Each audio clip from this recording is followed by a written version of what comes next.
Angel Parker, but oh no! The back! Floyd right in the face!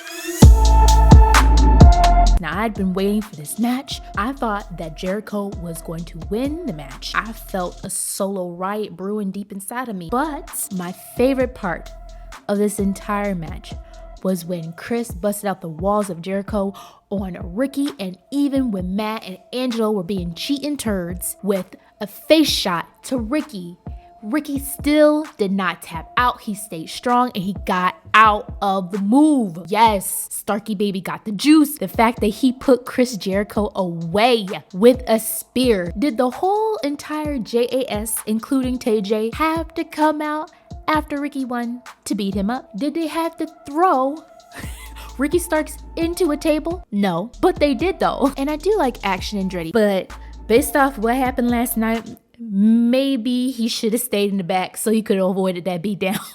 We get another Hangman Adam Page health update. So Hangman is still not clear. Next week when AEW Dynamite is in Los Angeles, then they're going to have that match, Moxley and Page, in the anticipation right before Moxley had enough and came out to the ring to face him. Hangman Adam Page said, "And John, I will knock your dick in the dirt."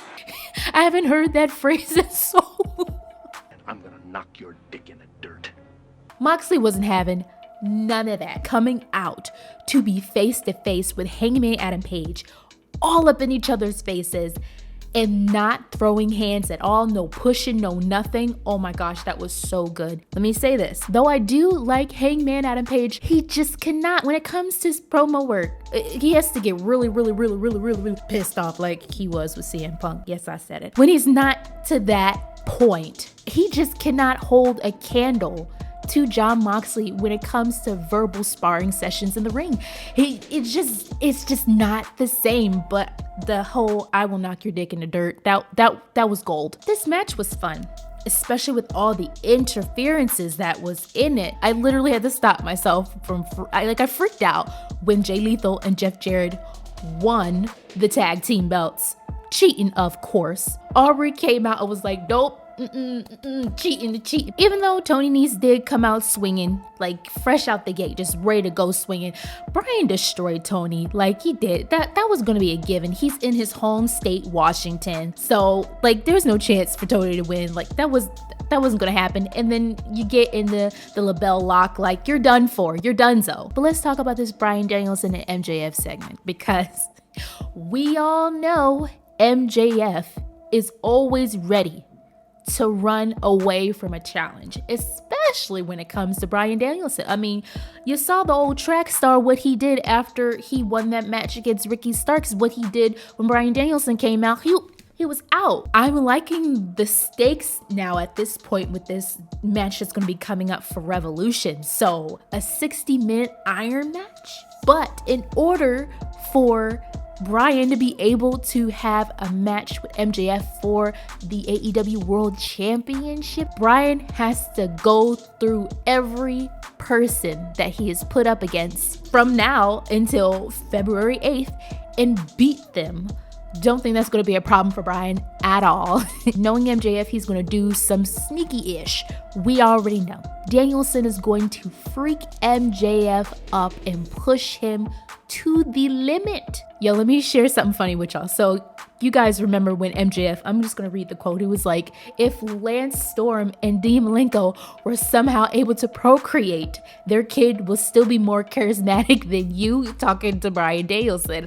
Well, Lance Storm didn't take too likely to that. If Dean and I did have a kid, he'd be as good of a wrestler as Bryan Danielson. I'd have a kid with The Miz to produce MJ. My question to y'all is, why does The Miz have to be inserted into a comeback? Damn, that's so rough. I really liked the match between AR Fox and Swerve Strickland. It was really good. It's very competitive. And even though it was definitely used, like everyone can see, this was definitely used to elevate Swerve, it also showed how talented AR Fox is. Swerve definitely was maintaining control of the match for Fox to, make a comeback. That 450 splash was bomb as freak. It was perfect. The disrespect that was exhibited in this segment was unmatched. Not only did Saraya pick Toni Storm to be her tag team partner, because she's one of the best wrestlers, but you totally ignore Hikaru Shida sitting right next to you. I'm telling you, she should have snatched her up real quick. You picked Toni Storm over a pillar, one of the female pillars of AEW. I'm seeing a pattern here. Saraya is having issues with AEW pillars. She got issue with Britt Baker. That's why she's having a tag team match against her and Jamie Hayter. And now, getting pissed off at Hikaru Shida. She's thoroughly sitting there confused, and Toni and Saraya having a grand old time planning out stuff for their tag team match, and she just sitting there, she's baffled. Shit whack. Just like I was as I was watching it last night, baffled. I'm telling you, messing around and Hikaru Shida is gonna beat up Saraya and Toni Storm with a kendo stick. I'm calling it right now. I wasn't feeling it.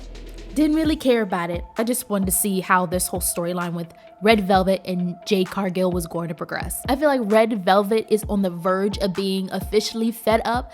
It's just brewing at this point. She's waiting for the perfect time to turn on Jade, but I mean, it's evident. She wasn't listening to Jade. She barely wanted to just pull her weight. But here's the problem that I have with Jade Cargill and Red Velvet storyline. Jade is too popular right now with the crowd. Red Velvet is not really engaging the fans. There isn't really a connection. She's just pissed off, and she has every right to be pissed off, coming back after injury and just being replaced. And then Jade is acting too much. But I feel like people care, but they don't care.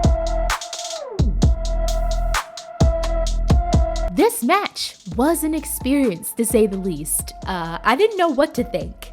Like, since Seattle is Darby Allin's hometown, I was expecting them to go that way for him to win, but I got swerved all the way to the left with how the match went, because Samoa Joe was decimating Darby Allin to the point where I thought that he was going to retain the TNT Championship. When Samoa Joe threw Darby Allin against the steel steps, the impact, it was so brutal, and I felt like Darby couldn't recover after that. So that's why I was thinking that Samoa was going to win. There were times where I thought that Darby Allin was going to lose, especially when he almost got counted out multiple times. He had to break the count because his back was freaked up from being thrown into the steel steps. The 2 coffin drops that Darby Allin did back to back was insane. I'm about to sound cheesy right now, but Darby making a comeback and then him winning the TNT Championship in his hometown. The crowd was going crazy. Sting coming out, got confetti coming out, them celebrating. It got me in the feels. I was so happy for the man. So guys, let me know what you thought about Wednesday Night Dynamite. Don't forget to like, comment, and subscribe for more episodes. Thank you so much for watching. Signing off. Bye.